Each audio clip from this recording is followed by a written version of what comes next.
하나님 구원해 주셔서 감사합니다.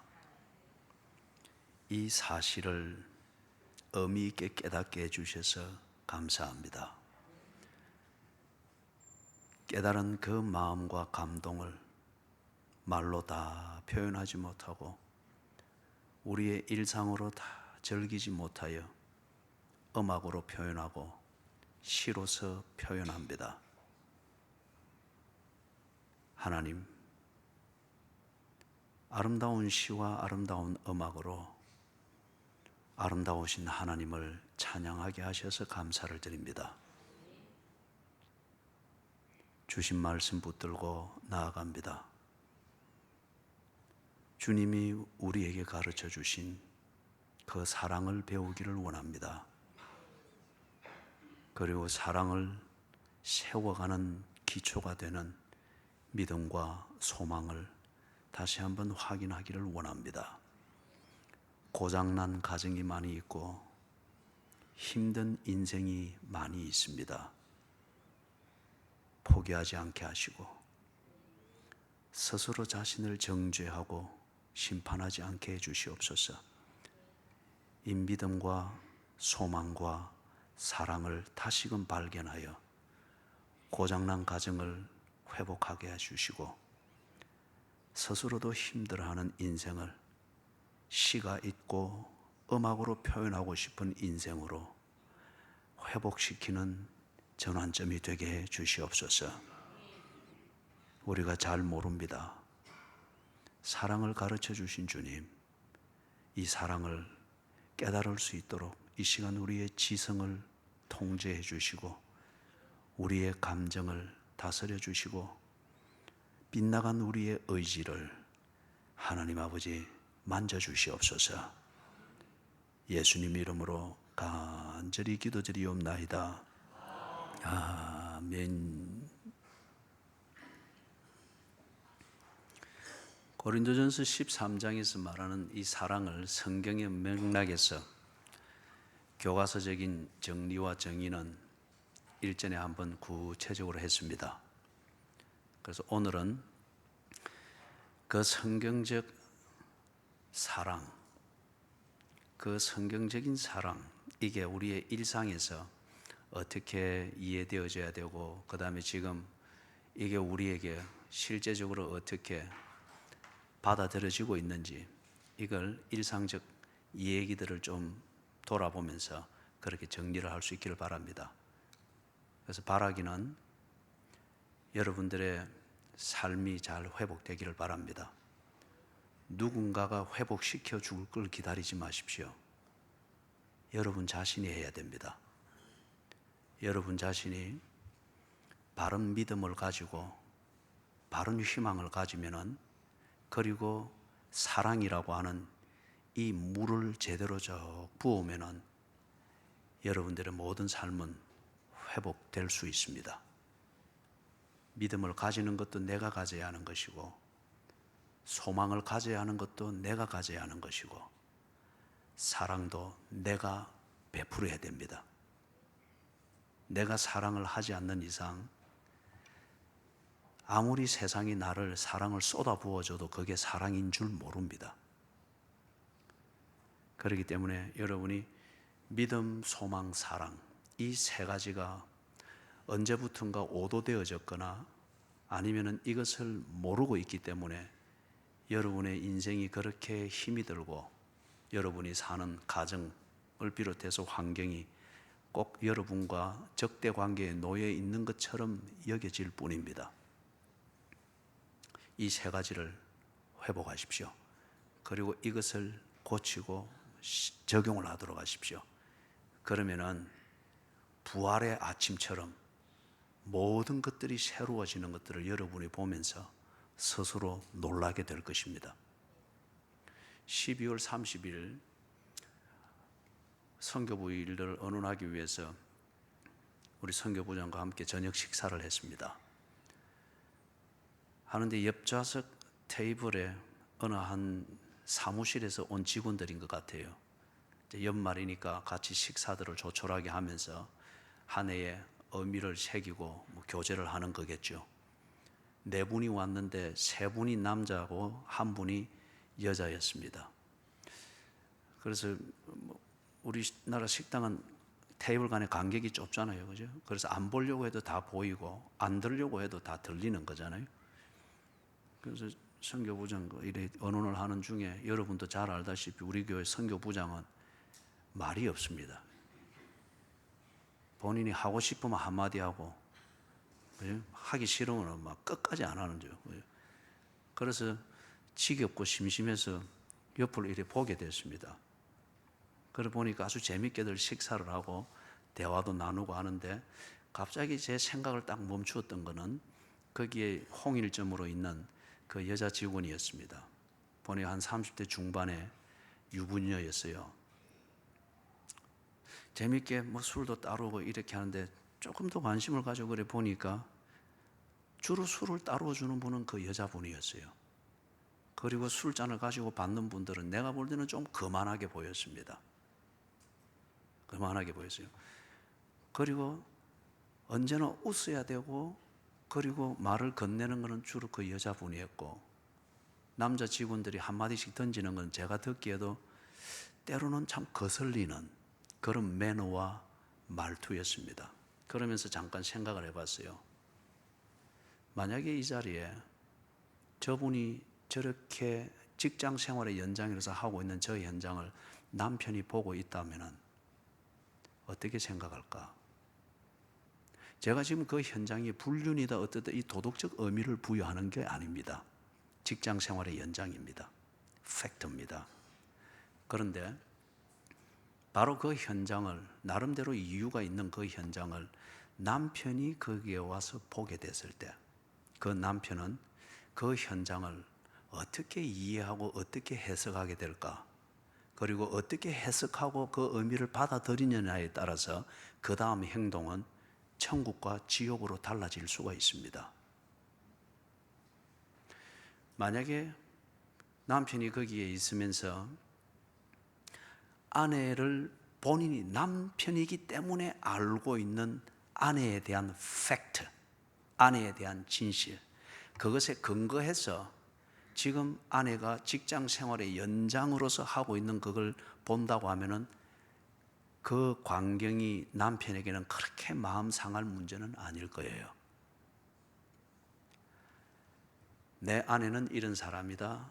우리의 사랑은 이런 것에 근거해 있고 이것이 변하지 않는 이상 아내가 어떤 상황에 있더라도 그것은 생계 활동일 뿐 사랑에 대한 또 다른 변신을 하는 그런 것이 아니다 하는 것을 본인은 자연스럽게 정리가 되면서 오히려 그걸 보면서 수고하고 있는 아내에 대한 동정심이 생길 겁니다.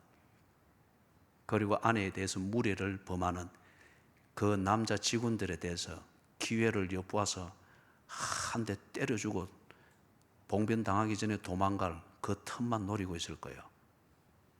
아내를 더욱 사랑하게 될 겁니다. 아내의 남편으로서만 알고 있는 아내의 그 진실과 아내의 그 팩트를 알고 그것에 근거해서 지금 그 현장을 보고 있다면 말입니다.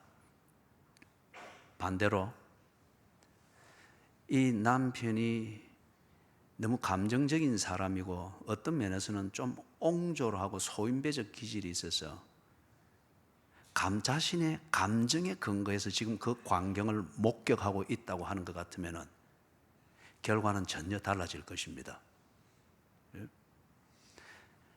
현장을 보면서 가지는 감정적 반응에 근거해서 지 아내가 눈앞에서 하고 있는 지 아내의 행동과 그 모든 시간들을 나름대로 해석을 하게 되어지면 이거는 어쩌면 걷잡을 수 없는 자기 나름의 결론을 가지게 될 겁니다. 우리가 이게 심한 걸 보고 의처증이라 그러죠.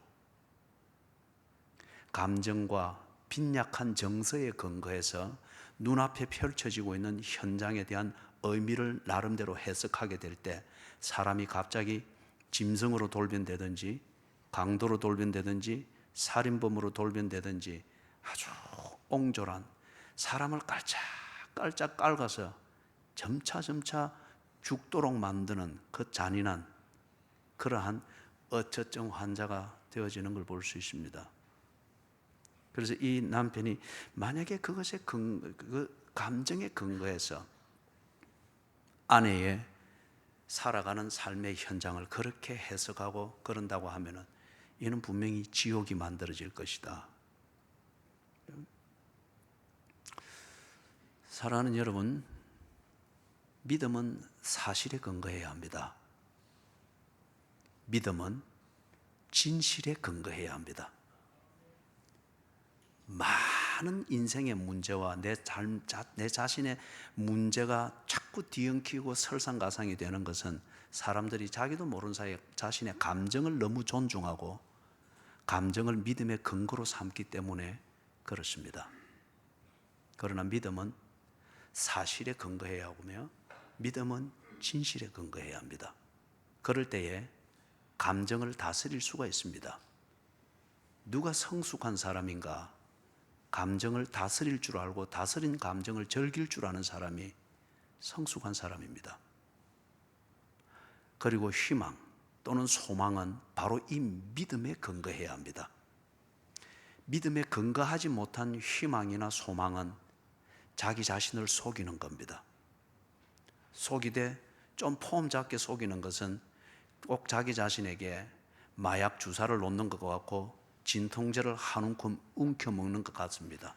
그래서 괜찮아, 다 잘 될 거야, 자기 최면을 거는 그런 희망은 결국 사람을 몰락시킵니다. 희망은 처음에는 힘들지만은 믿음에 근거해야 합니다. 사실과 진실 위에 세워진 나의 신뢰, 이 믿음 위에서 희망이라고 하는 풍선을 띄워야 됩니다. 그럴 때에 이 희망이 바람 타고 날아가지를 않는 겁니다. 믿음이라는 이것에 딱 묶여있기 때문에 믿음이 허물어지지 않는 이상 그 희망은 절대 사라지지 않는 겁니다.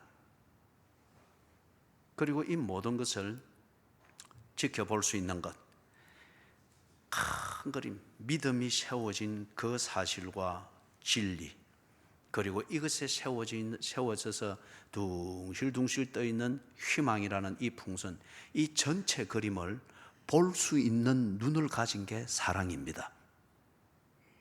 이 전체 그림을 볼 수 있고 그 다음에 이 전체 그림을 만들고 이 전체 그림 속에서 움직이고 있는 바로 그 상대방이라는 이 존재의 가치를 볼 줄 아는 것이 사랑입니다. 그냥 남자 직원에게 술 따라주는 그 현장만을 보게 될 때에 그것은 사랑은 아니죠. 잘못된 믿음이 되는 겁니다. 상대방의 의도를 볼 줄 아는 것, 그게 사랑입니다. 왜 밤늦게까지 집에 와서 애 공부 도와주고 왜 이걸 안 하나? 이것은 전형적으로 그냥 만들어 놓은 교과서적인 그런 틀이죠. 남자가 아내에 대해서 기대하고 있는 그 잘못된 기대가 만들어 놓은 그 틀이죠. 그것에 근거한 믿음을 가지고 남자 직원에게 술 따라주고 있으며 또는 분위기를 맞추기 위해서 농담을 던지고 만들고 그렇게 웃고 있는 남편에게만 웃어주는 웃음인 줄 알았는데 똑같은 그 맵시를 가지고 있는 웃음을 가지고 지금 그 자리에서 웃고 있는 아내를 볼 때에, 그러나 그 아내의 의도를 모르면 이 남자는 뒤집어지겠죠. 상대방의 의도를 볼 줄 아는 것, 사랑입니다. 그리고 그 행동의 배경을 이해하는 것, 그거 사랑입니다. 한 가지만 더 짚으면은 그 행동의 목적을 헤아리면서 상대방을 이해해 주려고 애쓰는 것, 사랑에 있어서 중요한 요소지요. 그렇지 않은 것 같으면 반드시 감정적으로 넘어가게 될 것입니다. 그래서 오늘 우리가 읽은 고린도전서 13장 그 부분에 보니까 사랑은 7절에 보니까 모든 것을 참으며 모든 것을 믿으며 모든 것을 바라며 모든 것을 견디느니라. 이게 수동적으로 그냥 힘이 없으니까 아니면은 이래 본들 다음 대안이 없으니까 그것보다는 차선책으로 이래 견디는 게 뭐 낫지 뭐 하면서 그리 지내는 것, 신성일 엄앵남 그 부부와 같이 그렇게 지내는 것, 그걸 말하는 게 아니에요. 이 7절은. 사랑은 모든 것을 참으며 모든 것을 믿으며 모든 것을 바라며 모든 것을 견디느니라. 어떨 때 이게 가능하죠? 앞에서 말했던 것처럼 큰 그림을 볼 때에, 큰 그림을 맞춰가는 퍼즐 한 조각 한 조각에 어그러진 모습을 이해할 수 있는 겁니다. 그것이 필요한 줄 이해할 수 있는 겁니다. 상대방의 가치를 볼 때에 내 감정만 소중한 줄 알고 그 가치를 무너뜨리는 무례함을 절제할 수 있는 거죠. 상대방의 의도를 알 때에 직장 생활의 연장 때문에 가정에 돌아와서 자녀들의 숙제를 도와주지 못하고 있는 그 밤을 이해할 수 있는 겁니다. 그 행동의 배경을 이해할 때에, 내 마음이 상할 때에 남편의 그 말이 참 무례하게 들리는데, 그러나 그의 그 중심을 알 때에 그 무례하게 표현되어지는, 그러나 그 속에 담겨있는 어떻게든지 아내에게 아첨을 떨어보고자 하는 남편의 행동의 배경을 이해할 때에 그것이 오히려 사랑의 동기가 될 것입니다. 그럴 때에 모든 것을 참을 수 있습니다. 모든 것을 믿을 수 있습니다. 모든 것을 바랄 수 있습니다. 희망을 가질 수 있습니다. 그리고 모든 것을 견딜 수 있습니다. 이 믿음, 소망, 사랑, 이것을 복합적으로 우리가 좀 이해할 수 있기 위하여서 좀 우리 일상에서 있는 이 얘기를 좀 하나 예를 들어 보겠습니다. 훌륭한 권사님의 집안입니다. 남편은 안수 집사님이시고요. 그런데 그 아들이 아주 특출합니다. 학교를 다닐 때는 1등이라는 상은 다 휩쓸었던, 좀 과장해서 말하면 우등상뿐만이 아니고 운동도 아주 잘하고, 그죠? 그렇게 해서 1등이라는 상은 좀 과장해서 말하면 거의 다 휩쓸었던 그런 아들입니다. 그리고 고등학교를 졸업을 하면서 치대를 갔습니다. 치과 의사가 되는 치대를 갔습니다.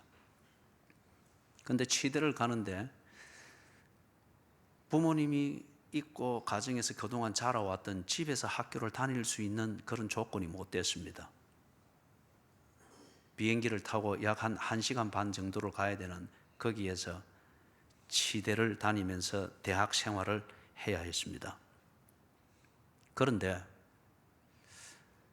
학교를 졸업을 하고 이제는 의사가 되어서 치과 의사의 그렇게 활동을 하는데 사람이 달라진 거예요. 이 아들이 자신감을 완전히 잃어버린 겁니다. 자신감을 완전히 잃어버리고 모든 것에 대해서 자기는 부족하다 생각을 하는 겁니다. 이게 겸손이면 참 보기가 좋고 오히려 겸손은 더욱더 강한 그러한 무기가 됩니다. 그런데 이건 지금 겸손이 아니고 어떻게 보면은 우울증 초기 단계에 왔지. 지금 그런 현상들을 보이게 되는 거예요. 고등학교 다닐 때까지만 해도 얘는 언제나 선두에 섰고 팔방미인이었고 부모의 자랑거리였고 학교의 자랑거리였고 친구들은 언제나 구름처럼 이 아이 주변에 언제나 몰려다녔던 그런 아이였습니다. 공부는 언제나 수석이죠. 운동도 언제나 참 활발하게 잘하죠. 그런데 치과 의사로서 활동을 시작하면서부터 점점 이게 심해지면서 나는 아무것도 할 수가 없어. 그러면서 더 가정되는 게 나 때문에 또 다른 사람을 힘들게 만들어서는 안 돼. 그러면서 엄마 아빠 앞에 언제나 한 번씩 내려오면 그 만나면은 애가 영 죄인이 되는 거예요. 어머니 아버지 참 죄송합니다. 저 때문에 마음고생이 많으시지요. 참 제가 어머니 아버지에게 자랑거리가 되지 못해서 너무 죄송합니다. 이 말을 듣는 어머니 아버지는 오히려 이게 더 가슴이 아픈 거예요. 네가 왜? 네가 왜? 그죠? 네가 왜? 지금 이것은 전적으로 이 아들이 자기 자신의 정체성과의 싸움입니다. 자기 스스로 지금 정체성이 무너져 버린 거예요. 지가 고등학교 졸업하고 치대를 다니는 동안에 어떤 근거에서 지 정체성을 identity, 지 정체성을 세웠는지 모르지만은 그 근거가 지금 무너져 버린 겁니다. 그러다 보니 지는 아무것도 할 수 없는 사람. 어머니 아버지에게서 집만 될 뿐 자랑거리가 되지 못하는 그러한 아들이다. 그래서 데이트도 못합니다. 연애는 고사하고 데이트도 못합니다. 이런 아들이 있을 때에 주변에서 얼마나 교인들이든지 얼마나 이래 중매를 붙이려고 하겠어요. 중매를 붙이려고. 그런데 이 아들이 거부했어가 아니라 자기는 자신이 없다는 겁니다. 누구를 만나서 그 사람을 또 힘들게 만들고 나처럼 어렵게 만들어서는 안 된다고 하여서 모든 것을 거부하면서 젊은 시절 데이트 한번 못 해보고 연애 한번 못 해보고 그냥 그렇게 지금 지나가고 있는 겁니다. 여러분이 이런 아들을 두고 있고 지금 이렇게 무너지고 있는 아들을 보고 있다고 하면은 여러분은 어떻게 하시겠습니까? 이 아들의 어머니는 아주 훌륭한 권사님입니다. 그 아버지는 아주 훌륭한 안수 집사님이시고 선교지에 가서 때로는 6개월씩 어떤 때는 10개월씩 자기의 생업을 좀 정리를 해고서도 그렇게 헌신을 하고 할 정도로 나름대로 믿음이 아주 정리되어 있는 분들입니다. 그리고 이 아들에 대한 희망이 정말 컸던 분들이죠. 사랑하는 여러분, 혹시 이 얘기를 듣고 있는 여러분 가운데 지금 바로 이 아들과 같은 이 상황에 놓여 있다고 하면은 지금 드리는 이 얘기와 이 성경의 근거에서 강해해 나가는 이것을 좀 새겨 들으십시오. 여러분의 정체성에 대한 그 믿음을 언제부터 잃어버렸습니까? 여러분의 정체성, 자기 자신에 대한 그 정체성에 대해서 혼란을 겪으면서 도무지 자신이 없고 살 의미를 못 느끼고 어떤 그런 식이 되어버렸다고 하면은 여러분이 이전에는 무엇에 근거해서 여러분의 자존감을 세웠고 여러분의 정체성을 세웠습니까? 그리고 그 근거로 삼았던 사실이나 진리가 있었다면 그것은 언제 어떻게 해서 그것을 여러분들이 무시하고 버려버렸습니까? 자, 이 어머니가 자기 이 아들을 보면서 얼마나 억장이 무너지겠어요. 이런 세월을 지금 거의 2년째 보내고 있단 말이에요. 그런데 아들이 더 나아질 기미는 보이지 않고 이 어머니의 마음에는 여전히 그 아들은 찬란한 별입니다. 자부심입니다. 그런 반면에 이 아들이 빛을 잃어가는 별처럼 보일 때에 이 어머니의 마음이 얼마나 어둡고 얼마나 힘이 들겠어요. 그런데 2년의 세월이 지났지만 나아지기보다는 더 심해지는 거예요. 그리고 결혼 정년기가 넘어갑니다. 그러니 더욱더 답답한 거예요. 이 어머니가 최근에 그래 한번 정리를 하는데 이 아들의 현재 상태를 있는 그대로 이해하고 받아들이려고 무진장 노력을 한다는 겁니다. 내 가슴에 박혀있는 별이 아니라 지금 내 눈에 보이는 이 아들은 빛을 잃은 별, 힘들어하는 별, 지 자신도 스스로 가누기에 어렵게 되어진 한 젊은이가 되어 있다고 하는 이것을 이해하고 받아들이려고 한다는 거예요. 그렇게 이해하고 받아들인다고 하는 데는 이 어머니의 자기 반성이 포함되어 있는 겁니다. 애가 워낙에 영특하고 워낙에 출중하고 워낙에 밝고 모든 사람들로부터 인정을 받고 그러기에 자기 자신의 자부심이 되어지고 그러다 보니까 성공에 집착을 한 양육이었다는 겁니다. 세상이 소위 말하는 그 성공, 그죠? 이 정도의 아이들이 되면은 분명히 세상에서는 이리 가고 이만큼 된다고 하는 그 공식을 따라서 이 아들의 성공을 자기도 모르게 집착을 했습니다. 기도하는 어머니였습니다. 훌륭한 권사님이었습니다. 그러나 아들을 키울 때의 이 어머니의 기도와 이 어머니의 훌륭하다는 그 신앙은 아들의 성공 집착, 여기에 자기도 모르게 꽂혀버린 겁니다.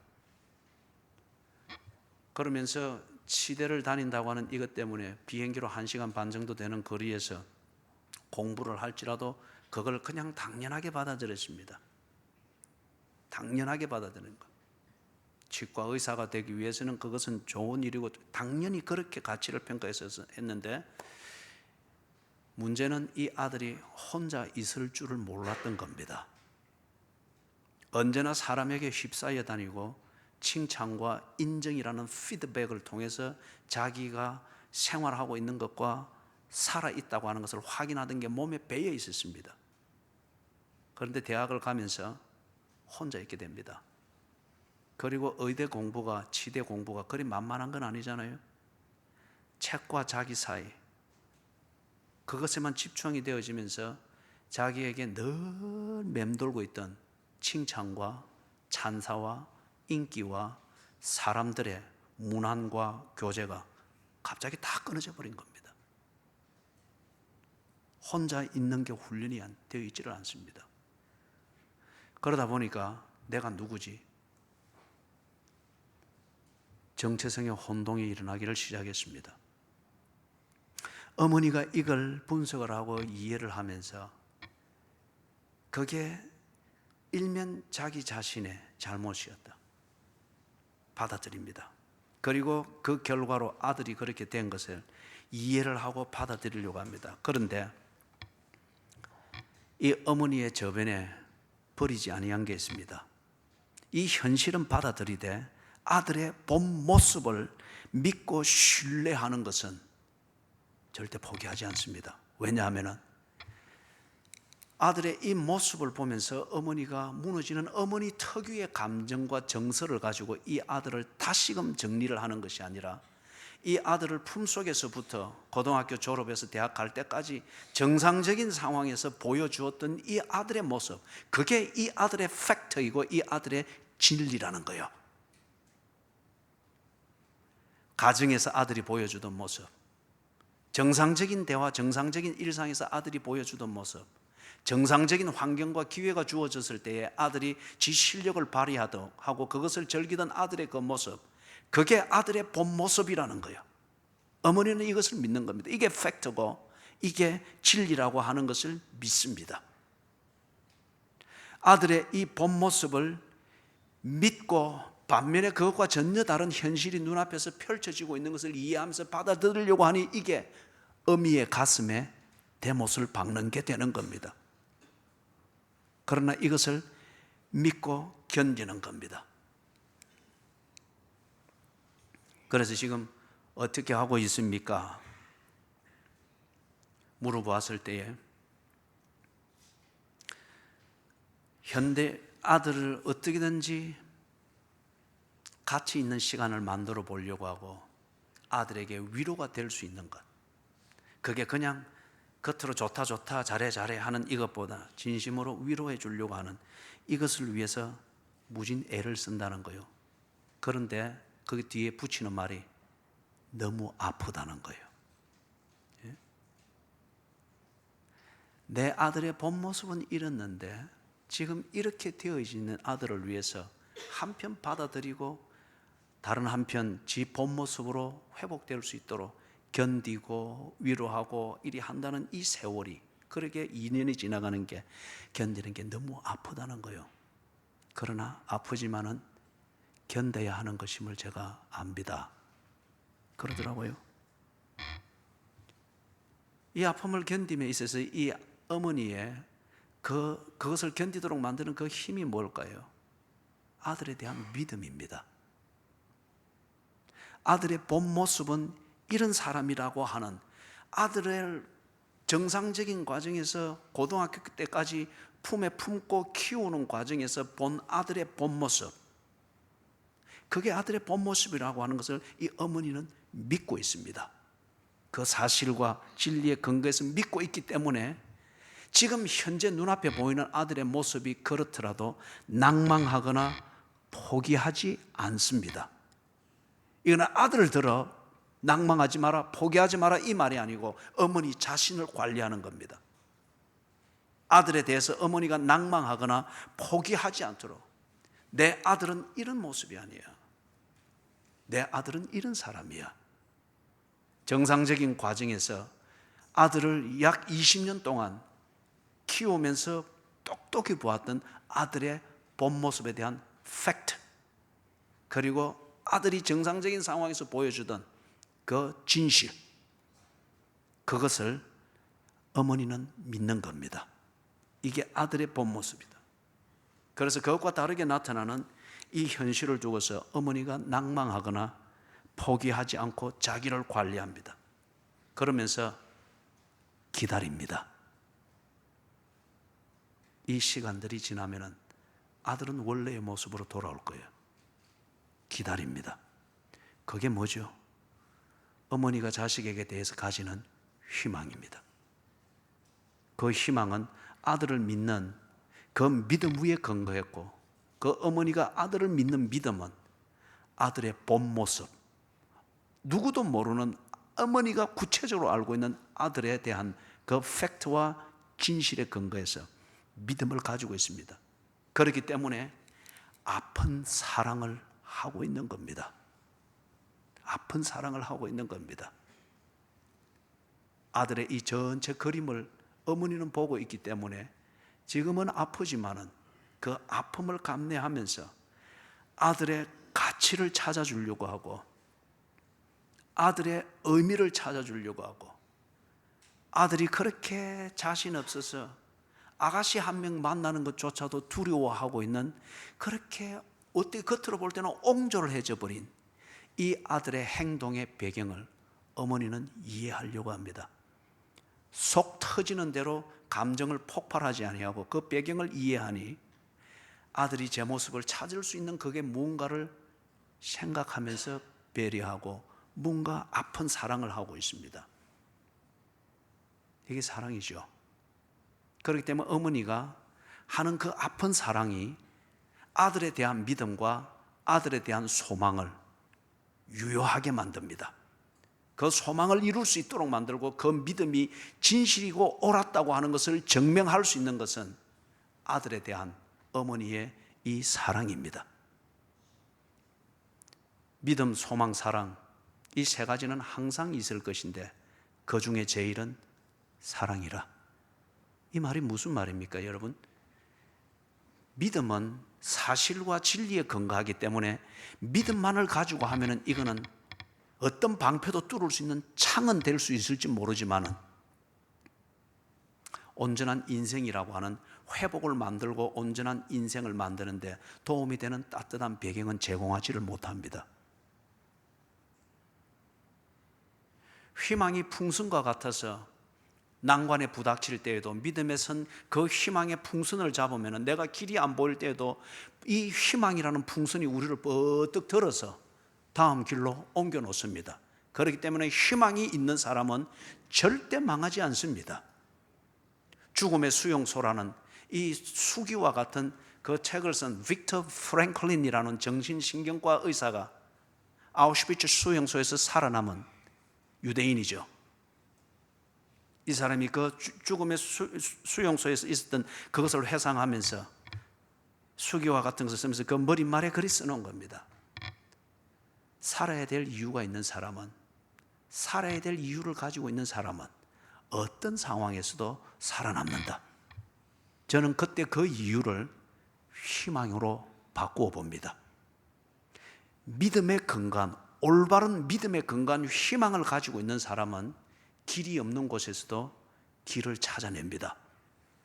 사망의 엄침한 골짜기에서도 나는 사망밖에 보이지 않지만 내가 붙들고 있는 희망의 풍선이 나를 버뜩 들어 사망의 엄침한 골짜기를 벗어나게 만듭니다. 희망이 있는 사람은, 빅터 프랭클린 이 의사의 말을 패러디해서 말하자면, 희망을 가지고 있는 사람은 어떤 상황에서도 살아남습니다. 그런데 여러분, 길을 잃지 아니하고 가는 길을 여전히 이어가도록 희망이 만들어 주지만은, 그러나 그것을 통해서 이루어지는 결과가 없고 만들어지는 의미가 없다고 하면은, 희망은 언제나 우리를 낙관적이게 만들 뿐 우리에게 시가 있고 음악이 있는 현실을 주지는 못합니다. 그래서 이 희망을 가지고 이 희망이 의미를 만들어낼 수 있도록 마지막 그 작용을 해주는 것이 뭐냐? 사랑입니다. 사랑이 뒷받침되지 아니하는 희망은 사람을 낙관적이게 만들고 비현실적이게 만듭니다. 반면에 믿음은 분명하지만은, 사실과 진리에 근거한 믿음은 분명하지만은 그게 사랑으로 나타나지를 못하고 사랑의 백업을 받지 못하는 것 같으면은 그 믿음은 때로 사람을 무례하게 만들고 외골수적으로 만듭니다. 그렇기 때문에 여기서 사랑은 무례하지 아니하며, 사랑이 없는 그 올곧은 믿음이 무례하게 만들고 함부로 말하게 만들고 함부로 생각하게 만들죠. 그런데 거기에 사랑이 있으니 그 믿음을 통하여서 의미를 만드는데 집중되어진 소신을 만들더라는 겁니다. 사랑하는 여러분, 정리를 합니다. 우리가 누가복음 15장에 나오는 탕자의 비유를 잘 알죠. 이 탕자가 자신의 정체성을, 자기의 자아를 찾는 그 근거를 중간에 가다가 바꿔버렸죠.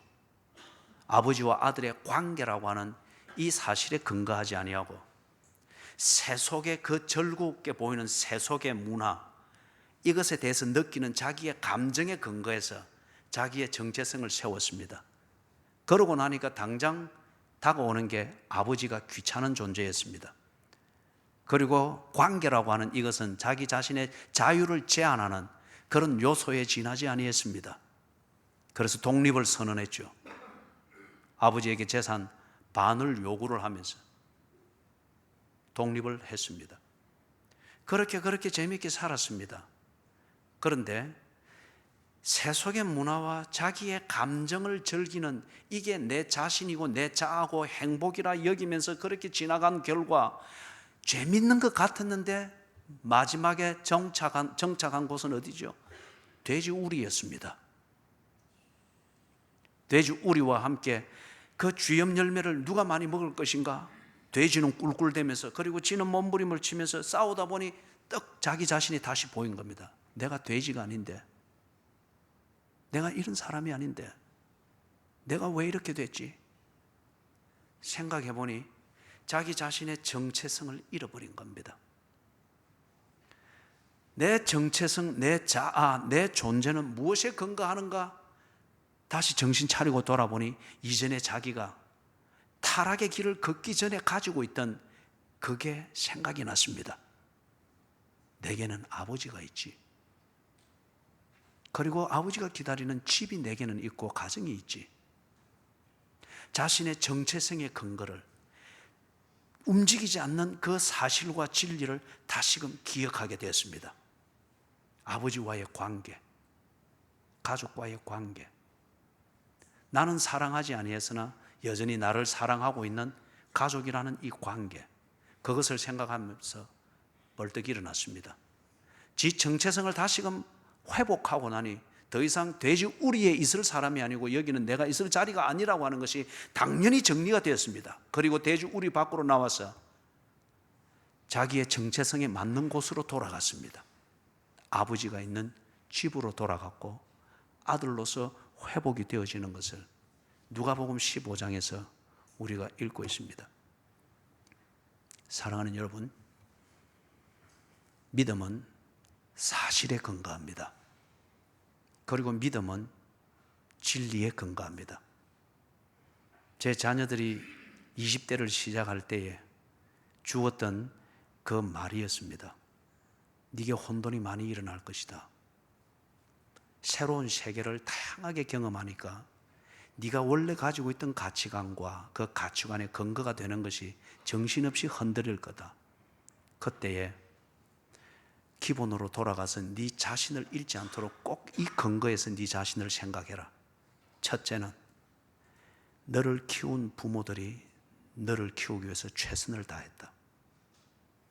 너는 저절로 성장한 사람이 아니고 네 부모가 너를 키우기 위해서 최선을 다했다. 두 번째, 너는 최고의 교육을 받았다. 네게 꼭 필요한 교육을 받았다. 세 번째, 가족을 비롯하여서 너를 사랑하는 사람들이 얼마든지 있다는 사실을 잊지 말아라. 네 번째, 하나님이 너를 사랑한다는 것을 잊지 말아라. 네가 모르고 있을 그때도 하나님이 너를 사랑하고 있다는 것을 잊지 말아라. 이 네 가지였습니다. Fundamentals. 이 사실과 이 진리 위에서 한 걸음 더 전진하고 또 걸음 전진하고 그럴 때 이리저리 부닥치고 네 생각과 네 판단과 이것에 흔들릴 때에 가장 기본으로 돌아와서 이 사실이 변하지 아니하고 이 진리가 변하지 아니했다고 하면은 네 정체성은 옳은 것이니까 절대 좌절하거나 낭망하지 말아라. 사랑하는 여러분, 오늘 여러분은 무엇에 근거해서 여러분의 가치관을 세우고 여러분의 계획을 세우고 또 그런 몸부림을 치고 있습니까? 잊지 마십시오. 하나님이 여러분을 사랑하십니다. 그리고 하나님의 그 사랑은 여러분을 사랑하고 있는 부모와 가정을 통해서 나타나고 있습니다. 부모가 다 표현하지 못할 뿐, 가족이 여러분의 감정에 흡족하도록 표현하지 못할 뿐, 부모와 가족은 여러분을 사랑하는 사람들입니다. 이 세상이 다 무너졌을 때 여러분을 찾기 위해서 그들의 목숨을 내 던질 사람은 여러분의 부모와 여러분의 가족입니다. 세 번째, 여러분은 여러분의 인생을 살 수 있는 여러분의 재능과 여러분의 심성을 가지고 있습니다. 세상이 뭐라 하든 아니면은 학교의 성적이 여러분을 F를 주었건 D를 주었건 여러분은 여러분의 인생을 사는데 꼭 필요한 재능과 능력과 심성을 가지고 있습니다. 단지 다른 사람의 인생을 그렇게 살아보려고 흉내를 내다 보니까 여러분의 인생이 발휘가 안 될 뿐입니다. 이 세 가지 사실과 진리를 잊지 마십시오. 하나님이 여러분을 사랑합니다. 여러분에게 가족이 있다고 하는 것은 여러분은 이 세상에서 절대 버림받을 수 없는 사람이라는 겁니다. 세 번째, 여러분 자신의 인생을 사는데 꼭 필요한 것을 여러분이 가지고 있습니다. 그렇기 때문에 어떤 상황을 당하고 어떤 어려움을 당하더라도 이 진리와 이 사실이 변하지 않았다고 하면은 이 사실과 진리 위에 여러분을 믿으십시오. 그리고 이 믿음 위에서 희망을 가지십시오. 여러분이 이루고자 하는 그 희망을 딱 가지십시오. 그런 다음 사랑하십시오. 사랑은 상대방에 대해서 내가 가지고 있는 마음, 상대방에 대해서 내가 가지고 있는 존경, 은혜 갖고 싶은 마음, 감사하고 마음, 이것을 표현하고자 하는 그 모든 몸부림이 사랑입니다. 제가 송구영신 예배 때 하나님이 저를 만지시고 참된 회개를 경험하며 경건으로 이끄는 그 경험을 이야기를 했죠. 그 은혜를 통해서 제가 얼마나 행복한지 몰라요. 저는 아내를 믿습니다. 그리고 아내와 더불어 사는 우리 부부 생활에 대한 희망이 있습니다. 희망이 있습니다. 그러면서 제게 부족했던 것은 아내에 대한 믿음이 있고 부부 생활에 대한 희망이 있을 뿐 사랑하는 게 너무 서툴렀던 겁니다. 그러다 보니 아내를 사랑하는 내 감정을 나는 무례하게 표현했던 남자였던 거예요. 희망이 컸을 뿐, 로맨틱한 희망이 컸을 뿐, 이 희망을 아내가 공감할 수 있도록 표현하고 공유하는 이게 무례했던 남자였습니다. 어떤 것이라도 뚫을 수 있는 이 사랑을 표현하는 믿음이라는 이 창은 있었을지 모르지만은 아내가 그것을 즐길 수 있고 공감할 수 있는 사랑의 표현 방법이 너무 서툴렀던 겁니다. 하나님의 은혜로 많은 연습을 하고 노력을 합니다. 때로 일부러 존댓말을 쓰려고 합니다. 그럴 때에 내 무례함을 고칠 수 있기 때문에 존댓말을 쓰려고 하고, 때로 카톡을 보내고 할 때 이모티콘을 자주 쓰려고 합니다. 저를 순화시켜서, 사랑은 무례하지 않다고 했잖아요. 그러나 저는 사랑에 대한, 아내에 대한 내 나름대로의 믿음이 있고 아내를 절대 신뢰하는 이 믿음이 있었을 뿐, 이것을 아내의 즐거움이 되도록 공유하는 사랑이 너무 부족했고, 그것이 오히려 무례함으로 나타났던 거예요. 이걸 배우기 위해서 하나님이 주신 은혜대로 연습하고 그렇게 할 때 얼마나 행복한지 모릅니다. 때로는 저 혼자 도취되어 가지고 말이에요, 저 혼자 도취되어 가지고 카톡을 끝없이 보내고 있는데 이미 그거는 끄고 보지도 안 하고 있어요. 그죠? 근데 이게 이전에 느껴보지 못했던 행복이고, 이전에 느껴보지 못했던 사랑을 가로늦게 눈을 뜨는 겁니다. 믿음, 소망, 사랑, 이 세 가지는 항상 있을 것인데, 믿음을 믿음되게 하고 소망을 소망되게 하는 그 중에 제1이 무엇이냐? 사랑입니다. 사랑입니다. 사랑하는 여러분, 사실과 진리에 근거해서 믿음을 가지시고, 그리고 그것이 분명한 이상 이룰 것에 대한 희망을 가지십시오. 이 믿음과 희망이 제대로 되기 위해서 여러분, 사랑하십시오. 사랑하십시오.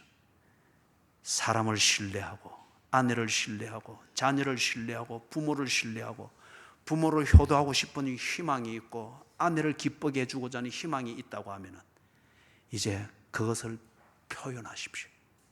그게 사랑입니다. 그것을 표현하십시오. 그래서 사랑은 무례하지 않습니다. 사랑은 모든 것을 참습니다. 사랑은 모든 것을 견딥니다. 사랑은 모든 것을 이해합니다. 그리고 사랑은 모든 허물을 덮어줍니다. 그럴 수 있는 것은 분명한 믿음이 있고 희망이 있기 때문에 그런 것이죠.